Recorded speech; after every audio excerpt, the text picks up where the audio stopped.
listening to the AFTERBUZZ TV network, now the largest new media platform on the web, and your number one source for after-show entertainment.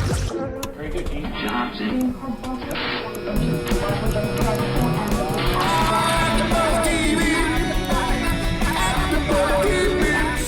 From the AFTERBUZZ Studios in Los Angeles, California, presented by Maria Menounos and streaming live thanks to Akamai Technologies, this is AFTERBUZZ TV's Turn After Show.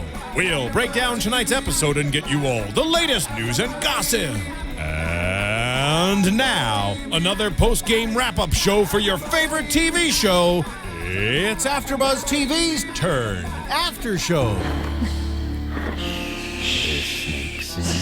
It's that time for the snakes in the garden. Hey guys, what's up? Welcome to the Turn After Show. I'm your host, Captain Ryan Hooks. We're here today for episode number 3 of Cabbage and Kings. Joining me on the panel today, we have Lieutenant Megan Salinas. Hey everybody. General Kristin Carole. Hey other Patriots. What's up y'all? Captain Joyce got put back in the pickle jar, and Major Dylan Chance. Major Dylan Chance. We miss you, anywho's. Guys, thanks for tuning in here, AfterBuzz, your one and only spot for after-show entertainment. We're going to be talking about Turn today. So what did you guys think? So last couple weeks we've been talking about Turn as it's developing as a show and where it's going with everything and how we feel about it. So now we've seen 3. How do you feel? This one was a little bit of a slower episode, but I don't feel like we necessarily lost anything. My favorite part of the episode was actually just seeing Caleb and Anna getting to talk and interact after all this time.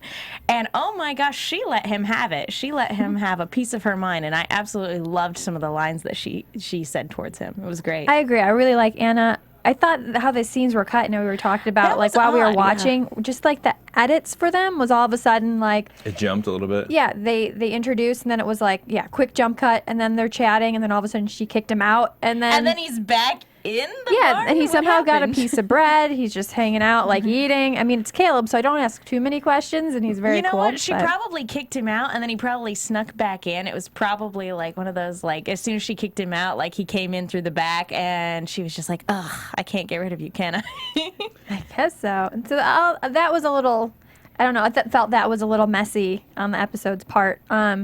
But yeah, each time I like it. I'm starting to know all the characters' names now, which is good, and telling them apart and care more about them. I mean, again, at the beginning, as we said, we all kind of like Caleb and, Robert Rogers, who didn't make an appearance this episode. But I'm starting now to feel a little bit more for all the other characters that, Simcoe, he's still creepy as heck, but I'm actually almost glad he's around because you almost need that in a TV show. He's smarmy, but in that kind of you love to hate him kind of way. I still mostly hate him at this point because I'm just like, ew. I dislike him, as a person. Not the actor, but the character. I dislike him as a person. But in a weird way, I'm starting to respect him because he's somebody who didn't give in to torture, and he's smug. He's really smug, and he's being, he's not anybody who's afraid of given what his circumstances are right now. He's still being very cheeky and, very confident. And like I said, I don't like him because he's just slimy and he's going to escape eventually and cause trouble for our main characters. But like I said, in a way, I'm starting to respect him more. And I don't like that. It's kind of weird. You love to hate him, don't you? Yeah. And I agree. This was a slower moving episode, but I actually thought this episode, in terms of content, gave us more content than any of the episodes to date because we got a lot of back information about Abe and his situation with Mary. We got some relationship development with his father. We learned more about Caleb and the backstory with Anna. So there's a lot of development that we have maybe been missing a little bit, so we know how things are laid out and why they're laid out the way that they are so far. And I liked kind of his minor flashback, if we can even call it that, in front of it was King's College. Yeah, where we saw that he might have been more of a part of the rebellion at the beginning there and saw so much death and then, had to marry his brother's fiance and probably just, really kind of, what's the word that I'm thinking of? Just almost like kind of hold up. Decided to give up and saw what had happened to people at King's College and the blood around his feet. And Yeah, he heard the chanting in the background, Yes, and then he like yeah. kind of So snapped liberty, out of it. not tyranny. Yeah. Yeah. So I think that had an effect, and then, like they said, he's a very honorable man. So then he ended up marrying Mary. And that was something that we didn't know about, because we know that he had broken off his engagement with Anna, but we had no idea that about the situation with Mary, that she was actually engaged to his brother Thomas, who then passed away, and everything like that. So the real that was question becomes interesting. then, Thomas, the child Thomas, is that Abe's son Thomas, or is that possibly his brother's son? I think it's Abe's, just based off of Mary's, religious beliefs that way, and I don't know. Yeah, she said she only met Thomas the once, so and that he seemed like a gentleman. Oh no, Abe.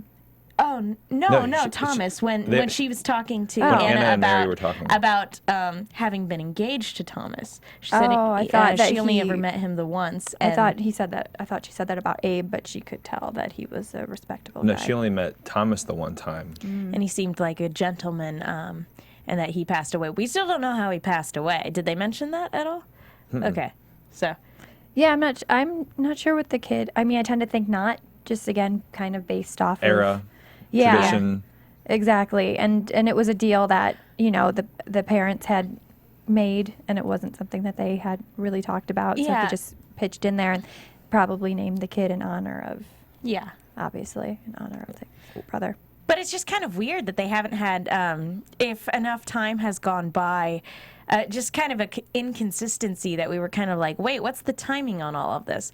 Because, enough time had gone by that, Abe and Mary could get married and have a son together, but they still haven't had the funeral for Thomas. Like, that's perplexing a little bit. Do you think it's possible that Thomas was like, no, I'm not getting married, and left and went off to war? And then basically Abe took his spot to honor the family's agreement to actually marry, because it was the arrangement was made between the fathers, not the siblings, and there was no any emotion between them. It That's was a pre-arrangement. possible So that- he went off to fight. Abe took the place of for the father to be in Richard's good standings, if you will, and then his brother was recently killed in action. That would make sense in terms of the timing and everything like that. Okay. That's the only thing that I can justify how the timing does actually pan out. And I agree. If it's not that, then Then it's kind of confusing. It's a like, little confusing. well, then why do they have a son? And if he just died recently, Yeah, I felt like they gave us some answered and yet left us so more many questions. well, you know what? We've got lots of answers here on AfterBuzz TV, and we're going to talk about them right now. But I do want to talk. One thing that I dislike that the show does. And you're talking about characters earlier, Kristin, and how you're slowly starting to learn them. I think the show does a very poor job of identifying people.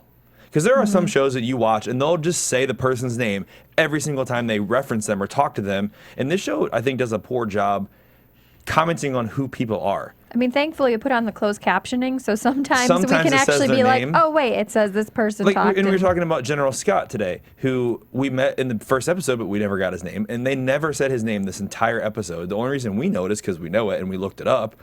But And yeah, they hadn't said his name while he was in the room. They referenced him, Yeah. but they hadn't really done that often. they've never so. actually directly said, excuse me, General Scott, we need to do this, and we think this is in the best interest of the people to get Abe involved, when he was talking to him. the onus is on the viewer to kind of figure out who everybody is. Which I think is, in some aspects, that works. I think for period shows, for a modern audience, I think that's a little bit harder to figure out who people are because, Simcoe's wearing a wig, and so are half the other, the British soldiers. So they kind of all look the people same. are in uniform. So if every soldier officer is in uniform, it's going to be really tough to tell them Because apart. they look so much alike, right? And then you could look up the actor, but they're going to look way different more than likely than they do on the show. Yeah, I liked when Simcoe had the wig on because it was all like cockeyed, all but you could see his disheveled. dark hair. And, so yeah, he looks nothing like the gray-haired wigged soldier that he looks like in the show. And yeah, it's impossible to look dignified when your wig is that askew.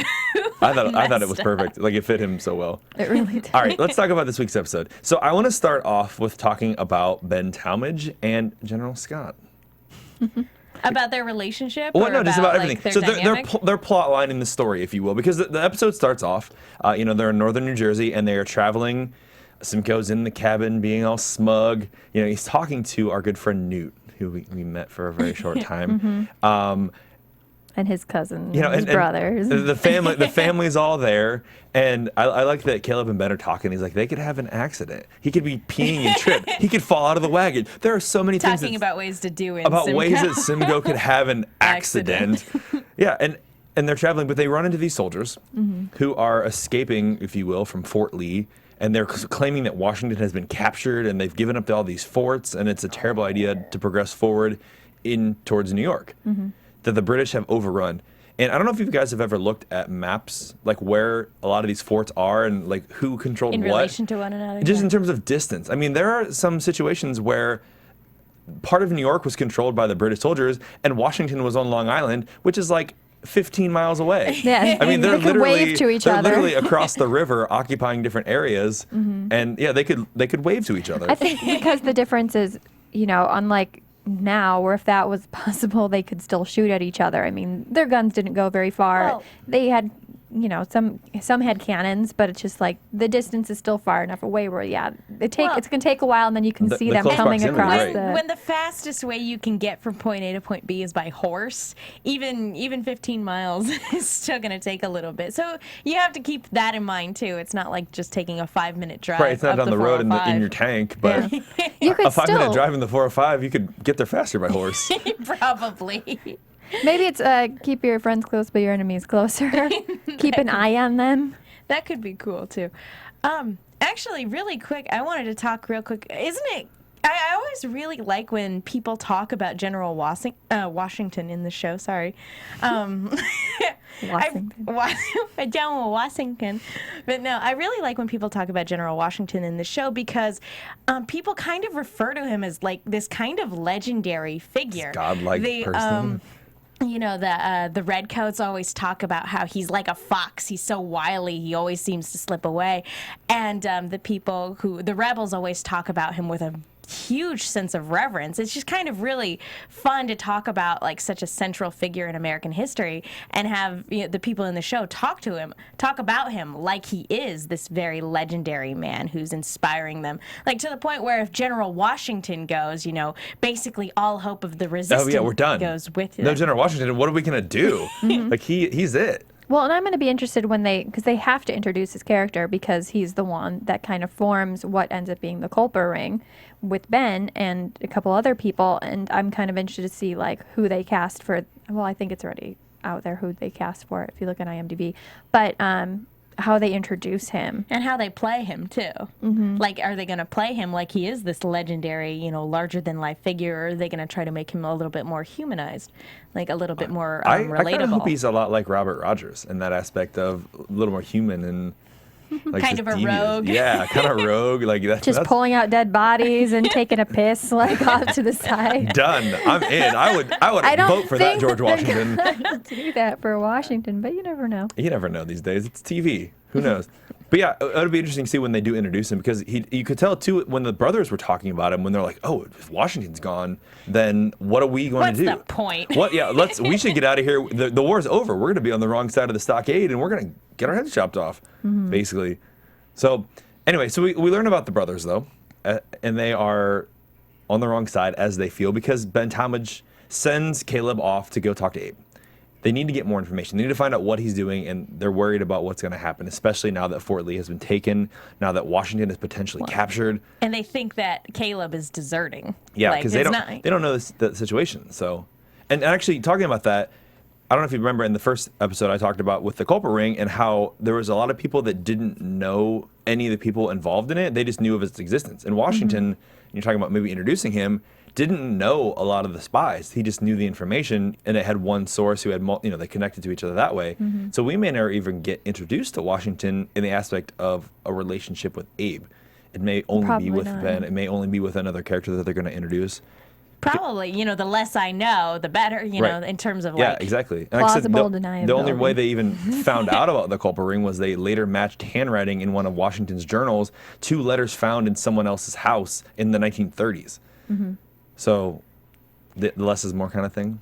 Well, yeah, and like, you get too many people in on the secret. If anybody gets captured, then, all those secrets are gone, essentially. But if somebody only has a limited amount of information, then worst case scenario, only that amount of information is going to get spilled. They are not all Simcoes, and they cannot take the abuse.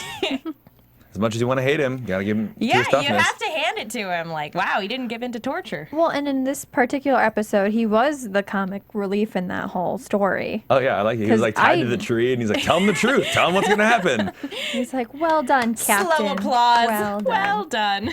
And every time he looked over, he had some sort of smirk on his face or raised eyebrow or something. He looked far too amused for a man who's been captured. Well, I feel like, especially with the information that's introduced, with the Washington potentially being captured, with the fort going down, he sees the British moving forward. And he's in these guys' ears, the brothers' ears, and just bugging them and saying, hey, you know what? You're on the wrong side. We're going to win this war. You guys are almost done. And he can just, he's getting that cocky attitude that I hope will eventually lead to his demise. But at this point, he's, on the good side of it. It was kind of gratifying, though, when he escapes from the house and he's like, thank you for dinner. And he's limping outside. He's like, okay, men, follow my orders, thinking they're going to rally to his cause and help him escape. And the first thing they do is just hit him in the face. Knock him out, tie him up. It's like, okay, that plan kind of backfired. Well, I think they're like a lot of people were, how we even saw Abe at the beginning, where they're just kind of confused, which side do I go on? It doesn't seem like, it's not like they like the British that much anymore, but looks like the Americans are losing. So yeah, if they're on the losing side, they don't want to die. Yeah, so I think they're just for themselves. Yeah, just go back to their peaceful lives. And I think that's what Ben was trying to do is like, hey, do you remember how it was before these people showed up and we lived in these small little towns and we were just cool and happy and everything was fine? And, we're going to get back to that when we get them out of here. Yeah, he said they're fighting for a king. We're fighting for our homes. Right. So. Yeah, and how they turned one of the churches into a stable and hung people. And just, I liked having Ben say that, and you could see a lot of them, except for the guy that shot at him. We're really listening, and I think the more that happens, the more it'll help their cause. Yeah, it was just kind of a reminder of why they signed up in the first place, why they wanted to fight tyranny as they saw it. Well, lucky for us, spoiler alert, we know what happens. That's how we're here. Just putting that out here. We are allowed to say whatever we want because they didn't give up. It's Dylan said last week, America wins. By the way. But because America's here, we have iTunes. Mm-hmm. Which, shout out to Do you want to tell us a little bit about iTunes over there, General? iTunes, you guys, we love hearing from you. Please rate and comment. That's how we know we're doing well. We do all of this for free because we enjoy the show. We like interacting with you guys. And shout out, slap us with the 5, as Matt would always say, slap us with the 5-star rating. We appreciate it. Again, it lets our bosses know that we're doing well. It also makes us searchable. If we're getting a lot of ratings, they put us at the top. We're trending. It's a good way to find out more about us. Yes, exactly. And, comment on YouTube as well. That one we're able to also interact a little bit more with you guys. We get to reply to your comments. We get to like them. Exactly. So shout out, we had 3 stars, not 3 stars. We had all 5 stars, 3 ratings. So I'm going to shout out to you guys. One was from Bun Papa. Titled it "Love the Show!" 4 exclamation points. The show is growing on me, but you all put on a great after show. Best ensemble that AfterBuzz has. Thank you. Love listening on my way to work. Need a sound effect for each turn pun. There was a lot of puns last week. There were a lot. I think Dylan enjoyed the puns. He really It's the lowest did. form of comedy, Dylan. Come on. I was just rolling my eyes so much last week. I was like, oh my gosh, I can't believe I felt like I was taking longer to say things just so I didn't say turn. Unless somebody's doing a drinking game at home, let us know. Yeah, we if can you say are, it more. we will start a pun drinking game then. Exactly. I'm in for that. Also, they said, can't find the show on the iTunes standalone app. Maybe missing it. Keep it up. I think it's on there. I'm pretty sure I put it on my favorites list for, I know it's on the Android one because that's what I have. And I have an iPhone 5. So Try deleting the app and re-downloading it. And if you don't have the app and you have a phone that can take apps, if you don't have a BlackBerry like Megan, you can download. It's okay, you're on turn. You can download it on the app, download the AfterBuzz app, which is newer. We had another one that was from Job 847, which I'm hoping is that in reference to a Chicago area code. Go Chicago. 5 stars as well. AfterBuzz is the best. We had another one from Eric L. Broomfield, who gave us 5 stars, called the title Hush. Hush. It was kind of a longer one, but it was very cool to read because he actually had studied 30 years of intelligence history. So he was kind of giving us a little bit of a rundown of what happened. And I'll just give you the basics of what he said. This after show is fun. They do go over the plot and characters, even with the large artistic license the show takes on with the truth. Listen, this is history adjacent, so that's just the best way to look at it. It's AMC history, basically. It's told by The Walking Dead. Yeah, and Mad Men. Mad Men. It's all history. Breaking Bad. Historical. History wink. And at the end, I hope Turn gets to the espionage and tells the story of how a small band of spies made a large contribution of the U.S. winning its independence. And I think that's the plan. I think that's the goal of this show, is to eventually get where they can do more spy stuff. Yeah. It's just setting it up right now. Right now, we've got the building blocks. We have somebody setting up the domino pieces, and it's only a matter of time before somebody knocks them down and everything falls into place. Until our next intro is the dominoes falling over. Insert another Vendetta reference.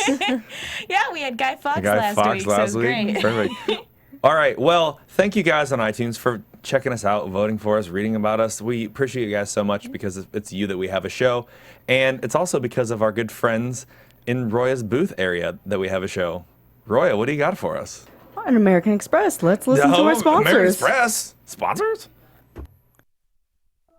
My name is Yvonne Saravia, and I am a home health aide. My credit score was very high. It was like 700 something. Then I had like a hiccup in my finances. Everything just crashed. But I don't crawl under a rock and cry.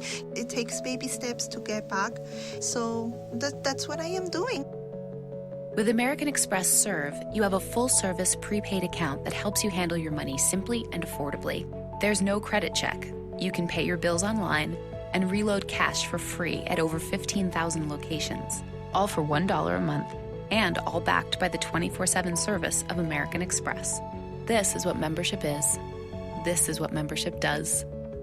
Get started with an American Express Serve card at CVS Pharmacy or Family Dollar today. Terms and restrictions apply. Go to serve.com for more details. And we're back.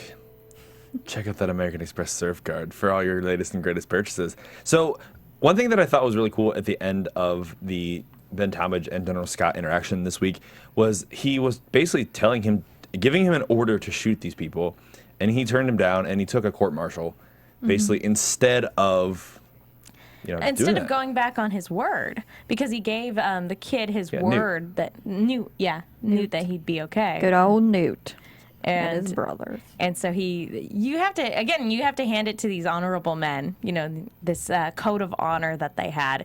And it's very sad when different codes and different oaths clash with one another, because you had your oath to obviously, to the military, the rebels, but you also have your word that you gave to your fellow man, and it's like, well, which one takes precedent? And he chose, his personal word. Well, and the thing that sucks about that whole scene is just watching it, and logically you go, even if they were traitors, but you had the one nice kid that was a little bit pushed into it because of his brothers, and it's like, you're punishing him, or you're not even going to set him to trial, but you're hauling around Simcoe just sitting there. You want Simcoe to go. Because he's an officer, unfortunately. It's just frustrating, because you could be like, oh my God, he got caught in the crossfire of what was going on. I accidentally shot him in the head. I mean, again, womp womp. I meant to hit him in the leg. My gun is inaccurate. Yeah, I'm a terrible shot. Terrible.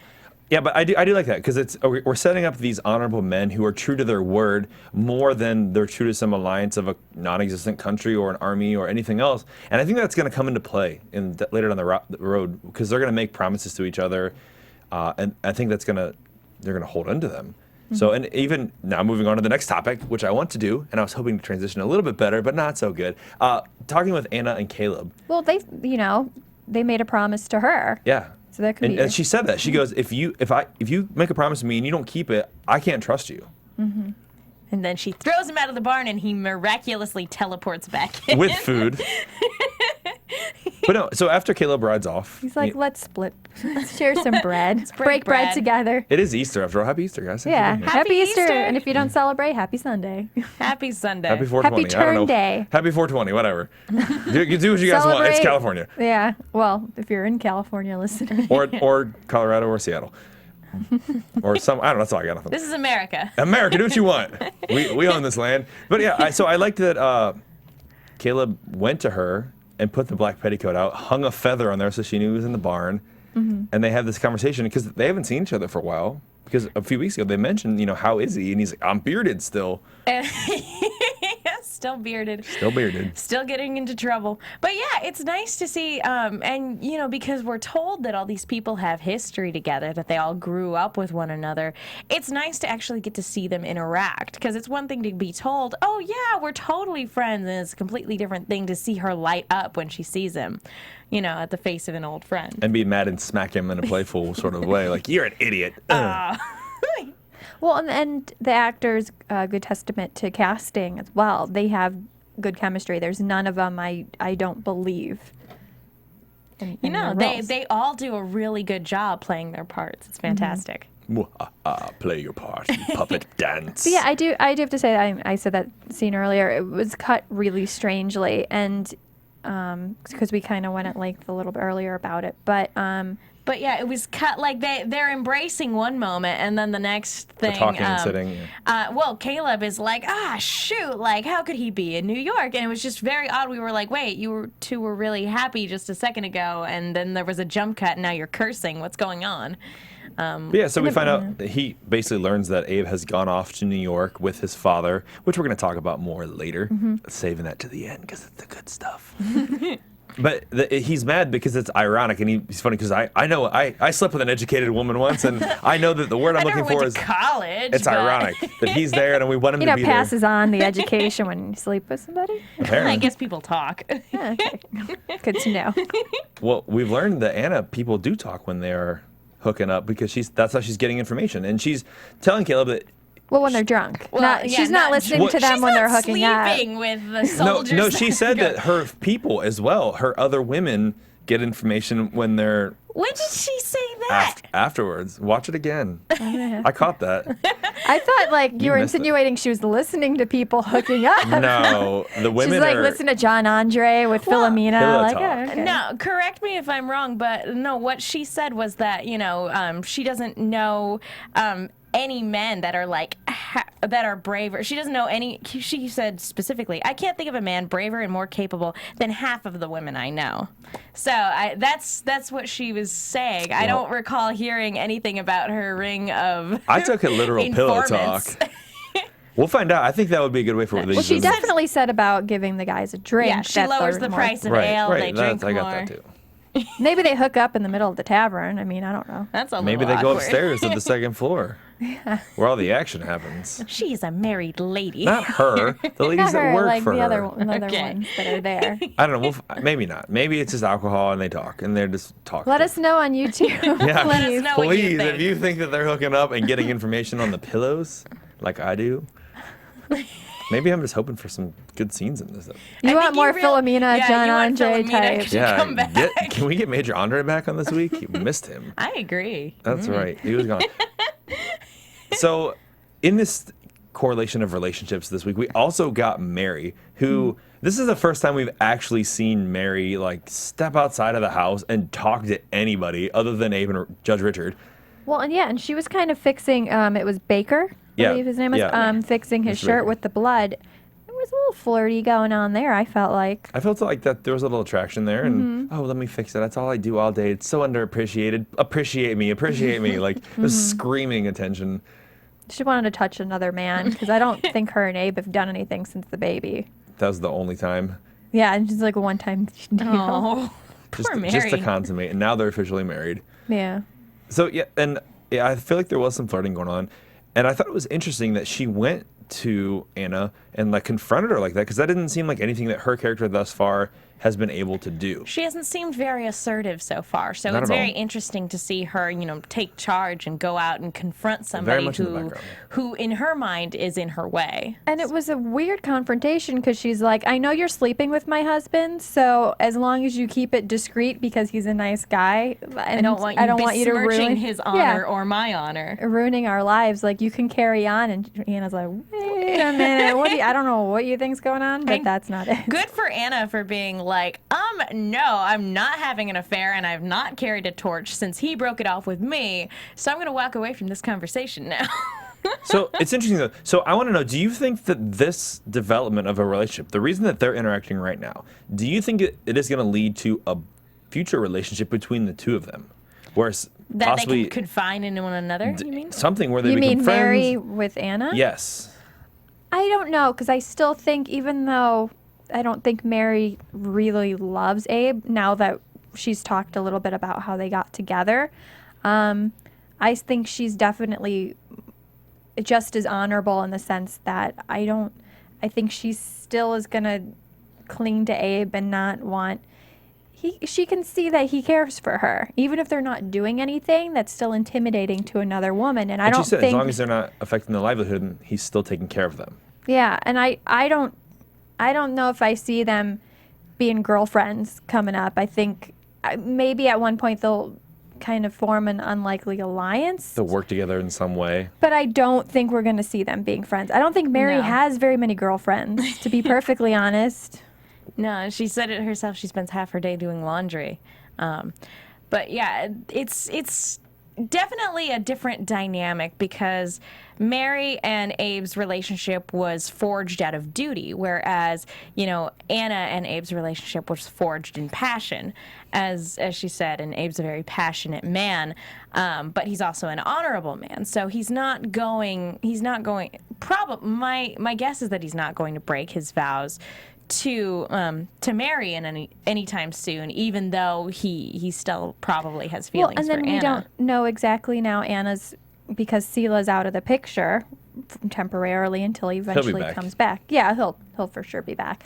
And so maybe she really did let go. Maybe she figured he is married now, because again, it's a whole different mentality than nowadays, and it doesn't seem like the show that's going that much towards the scandal aspect That's not of the it. line they're looking across. I disagree though. I feel like there could be a part later down the road where Mary and Anna interact in some aspect, because I think she might have just developed trust for Anna because she's like, no, we're not sleeping together, and I've never thought of him like that. But I also think later down the road that Abe and Anna might hook up. I see a moment happening where there's something that tense that happens where somebody saves somebody. I don't think it's going to happens. happen. Personally, for me, I don't think it's going to happen, but I'm with Kristin. I think that it's possible that they could form an unlikely alliance, maybe in order to save Abe from getting into trouble, but I don't think they're ever going to be friends. And I almost hope that Abe and Anna don't hook up if he's still married, just to be different from other shows, because most shows would have the scandal of that going on. I mean, Mad Men, another AMC show. I mean, how many women has Don Draper slept with? But I tend to think, I hope this show is more about the espionage portion of it, rather than I like some of the relationship stuff too, but I hope that's more what they focus on, and that's what's going to be exciting, rather than, Abe's like... It might be caught in if you guys have seen Gone with the Wind, how Scarlett is with Ashley, where at one point they're hugging, and that's the scandal that happens. It's like, oh my God, Scarlett and Ashley hugged, and all of us are like, well, that's not that big of a deal. But but I think maybe the meaning behind it, I really hope we don't have a full-on love scene between them. Yeah, and honestly, after this confrontation, it does kind of seem like Anna's like, no, I'm not sleeping with Abe. I kind of think that, I kind of think that maybe she's over it more than he is. And again, we don't know how her and Sela ended up coming together, and it seems like they're both assertive people, and like-minded too in terms of their loyalties. Well, there you have it. Straight from the general and lieutenant's mouth. No hooking up here on turn. No, other people are. Oh, I'm yeah. okay with Caleb's them gonna hooking get up. Caleb's going to hook up somebody. I hope Caleb gets some action. John Andre is more than welcome. Absolutely. Megan has a little like red coat crush. Well, and Ben Talmadge. He should hook up with somebody. Somebody's got to hook up somebody. It's AMC. Done and done. But I like when Caleb escapes at the end, then after this conversation where they've gotten all this development and we learn a little bit about the background between Mary and Abe, and he like gets into this boat and just like camps out for the night. I would have been a terrible spy because I totally would have fallen asleep. He might have. I mean, he didn't get woken up till the boat started rocking and then got in. I occasionally snore, so that might have been a giveaway to somebody. You were rocked to sleep and you snored. We probably shouldn't step in there. There's somebody hiding in there. They're snoring like a. Why is this boat? Does this boat have a motor in it? Yeah. Snoring away. Somebody's sawing something somewhere. I don't know what's going on. Oh well. So I liked him doing that, and I liked them helping. It was a really bad, bad green screen. Some of them aren't too bad on this show, but that one there was were a couple pretty evident ones. When they were going to New York at the beginning. Yeah, that was definitely a green screen. And this one, with this scene with Caleb, like it was almost like you could almost see the green haze around the characters and everything too. I was like, oh, that's too bad. But limited budget, you do what you can. We're willing to let it go for good storytelling. Good costumes and good storytelling are all we need, right? And good acting too. So we'll let this one slide. We're good there. Green Skinny needs some work. So I want to move on because I want to talk about Abe and Judge Richard because I feel like that was like the meat of this episode. Abe's a wily salesman. Yes, he is. But no, I mean, they start off, they're plotting their trip to New York, and he's like, okay, this is how we're going to go. We're going to go through here and here, and he's basically giving them a map layout of where they're going to go and what they're going to do. They're heading off to help sell Judge Richard's farm animals, the pigs, to the British soldiers. And he's basically taking him in as a partner to help him out because his crop's not doing well and he needs money. Yeah, and he's trusting Abe to be able to handle things with his associates as well, while he stays more in town to deal with, the things that come with being the judge in a small town. Yeah, and Major Hewlett and all that stuff that's happening. He's needing more help. We get introduced to Jonathan. Yeah, we don't really get a last name. Just call me Jonathan. Mm-hmm. And him not being so trusting towards Abe. Looks a little suspicious. He's kind of shady. This guy's super shady, but he's pals with Richard. And then we see that Richard is a little bit shady too, like shadier than we would think. We're looking at all these characters and we see honorable men, and maybe some of them aren't as honorable as we think. Yeah. I did like that Richard was. It's really funny because he seems to he switches really back and forth with Abe, where at one point he's like, I disown you as my son. Oh, wait, now I completely trust you with all my affairs. Yeah, it's very I disown you bipolar, again. very loving and trying to be like, hey, I just want the best for you, just like you want the best for your son. But then at the same time, you're disgracing my name, and what are you doing? Yeah, he's very indecisive. It's no wonder I guess it's family, though, to an extent, right? Well, at the beginning of the episode, when they are having that conversation about, the young Thomas, he's like, you dote on your son, and it makes me wonder if maybe I should have done that a little bit more. And so it kind of makes it seem like he was a little bit more of a disciplinarian, being a judge and everything like that. Very much. That he wants the best for his kids, but that doesn't necessarily mean that he was that he coddled them in any way. Mm-hmm. He was probably a little bit sterner. Whereas Abe, every time there's a shot with him and his son, he's always holding his son and always coddling him and always like, oh, Thomas, you're so cute. I think it's probably, kids either end up like their parents or they try to do the exact opposite. And I think for Abe specifically, noticing how much him and his dad don't have that great of a relationship most of the time is trying to make up for it with his son, being like, I'm not going to be like my dad. I want my child to feel comfortable with me and knows that I love him. Well, and it also might explain why he feels more of a sense of loyalty to his friends, his childhood friends, than he necessarily does to his father's loyalty. Yeah, better relationship. Because when a lot of times when you don't have a strong like family relationship, when you don't bond with your family members, you look outside, you look elsewhere, and you bond with your friends, and your friends become your family. So it's very possible that with maybe a less like a more stern, less loving. I don't want to say loving because he does love his kids, but with a less affectionate father, that he probably looked elsewhere for affection and approval, and he gets that from his friends, who are now all rebels. So does that make you distrust Judge Richard? Now I do, because he seems a little underhanded. Selling out seedless cauliflower before he even owned it.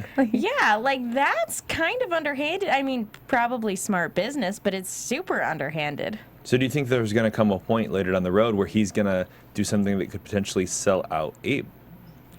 I think he'll do something that'll definitely get him into trouble, but I also think Abe's going to do something that's going to get Richard into trouble. I think I said that in the first episode, but I think there'll be a point where eventually that'll happen. Do you think there'll be a point where there's sever ties then? I don't think so. I think, the whole point of being a spy is that nobody knows you're a spy, and that's one of the best ways that, you can get your job done. So I don't think Richard's going to find out anything about him being a spy. He might suspect, but I don't think he'll ever get any solid evidence. But so what I think might happen is instead he might do something, as a loyalist that will get Abe into trouble inadvertently. Like he'll do something without realizing the ramifications for his son because he doesn't know his son is a spy. That's my guess. Well, that's a good guess indeed. But, I like the setup because it almost seemed like this was such a fortunate opportunity where his dad is offering him this, but yet at the same time it's falling into his lap as a spy. I need to get to New York. I need to get information back and forth. How can I do it? Oh, perfect. I can just go back and forth selling my dad's hogs, making money, and also spying and getting information and wandering around, and no one's going to know the difference. But I feel like at the same time, the way this episode ended, when he took the red flower off his coat and threw it in the gutter, I feel like that's maybe, I don't know, I feel like he's going to be conflicted with how he feels about going to New York and where he stands with trying to lie about being, a British loyalist, and what's going to happen with that. Well, that's the flower that was given to him by his dad, right? Yeah. And so I think he threw that away kind of like, I am, my dad tried to sell out my friends without even doing this. I think that was him signifying Spiting that. His dad. Well, basically showing that he is on the rebel side. He's a patriot. He's not a loyalist. And I think we're going to see from now on, after he saw that from his dad and them having that little confrontation while they were packing up stuff, I think we're going to see him kind of play his dad. Well, and this is the second time his dad has, basically thrown Anna under the bus, because at first he basically put her on the list of suspected rebels, and now he's because her husband is gone, he's basically calling dibs on her property, and and already getting ready to sell it, even though it's not his yet. So this is the second time he's thrown Anna under the bus, and if Abe still has really strong feelings for Anna, he can't support that. As long as his dad is doing everything he can to cause trouble for Anna, he can't be a part of that. And I think, after he does that and he talks to the Germans, I think we know what side Abe finally has decided what he's going to be on. And now it's just how good of a, fake double spy, when we eventually see Robert Rogers again. Because it was after that conversation with his dad that he went to talk to the German mercenaries as well. Yeah, because he ran off and went by the college and had that weird flashback, but then saw these soldiers, and they find out the information about the soldiers. He didn't have to go talk to them. He could have just turned right around and gone back to where they were staying. But although no, if they were went making sauerkrauts, I bet that smelled real good. Ooh. Yeah, I haven't had dinner yet. That does sound good. He's a cabbage farmer. He wants to know what they're doing with his cabbage. Yeah, it was legit. He had really good intentions. Except all his cabbage is gone. Cabbage? Oh, wait, that was sauerkraut? My bad. My bad, guys. Well, they had cabbage sitting beside him, so That's true. I got nothing. But But yeah, and you have to hand it to him too for being able to hold his ground against somebody looking to swindle him too. I really am, just not to backtrack too much, but I really liked how Richard was like, Jonathan was testing you. He's seeing how well how well you can play the game, and you passed the test basically. And I think that's very telling too, because being a spy is all about playing the game. With both sides, and so I think that was just kind of a double entendre for Abe's current circumstances. Mm-hmm. I think so. And again, he gets the great information about the Germans that are moving into Trenton, New Jersey, and he immediately runs back to tell everyone so that he can meet with Caleb and he can meet with Ben and get that information. But luckily, they're already there waiting for him. And very, very interesting is after Anna learns the truth that Simcoe is still alive, for sure, and captured, she lies for Caleb and Ben and says that he's dead and buried in the ground.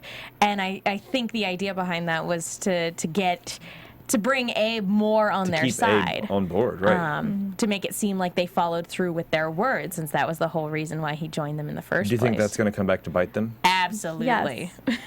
First of all, he's going to be caught off guard when Simcoe shows up. He's like, wait, what?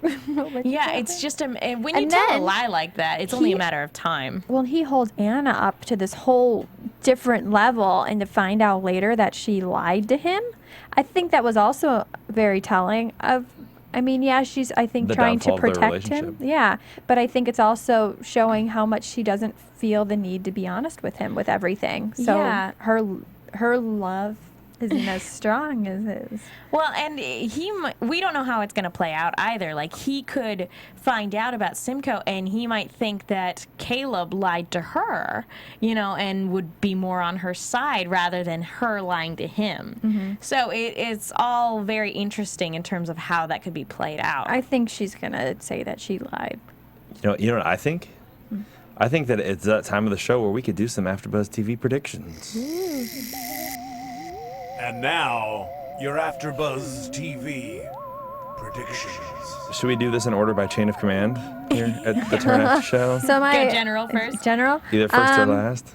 Oh, geez. I don't So we saw in the preview. prediction. The preview it's heating up next week.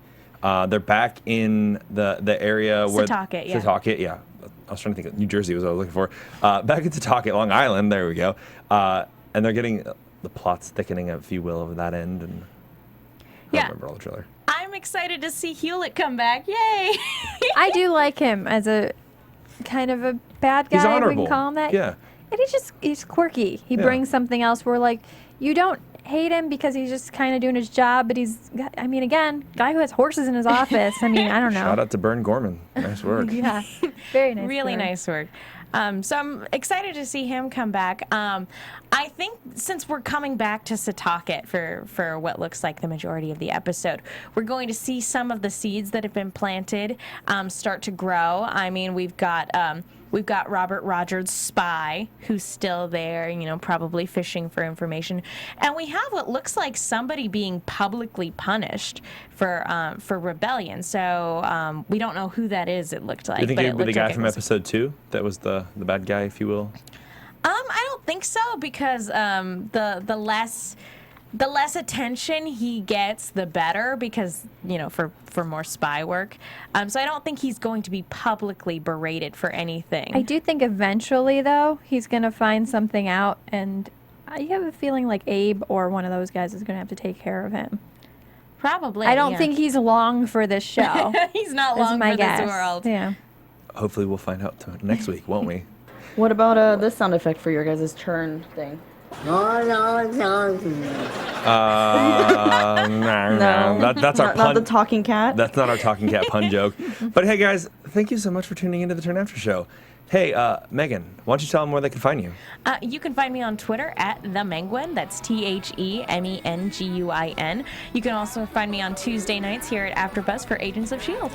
And you can find me, Kristin Carole, on Twitter, KristinCarole13, and I'm also on Agents of S.H.I.E.L.D. And you can catch us we're going to the Other Woman premiere for Anatomy of a Movie tomorrow. So check that out. All right, and as always, you can find me at RyanHooks92 on the Twitter, on the Facebook, on the Instagram, on the Snapchat.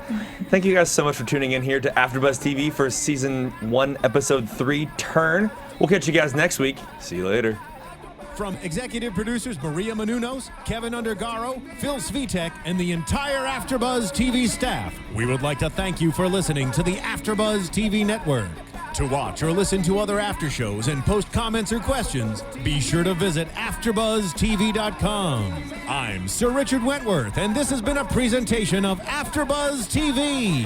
Buzz you later. The views expressed herein are those of the hosts only and do not necessarily reflect the views of AfterBuzz TV or its owners or principals. Thank you for watching AfterBuzz TV on YouTube. For more of your favorite after shows and interviews, subscribe to our channel here, and be sure to share your opinion on the episode in the comment section below here. We'd love to see what you guys are buzzing about. Thanks again. Buzz you later.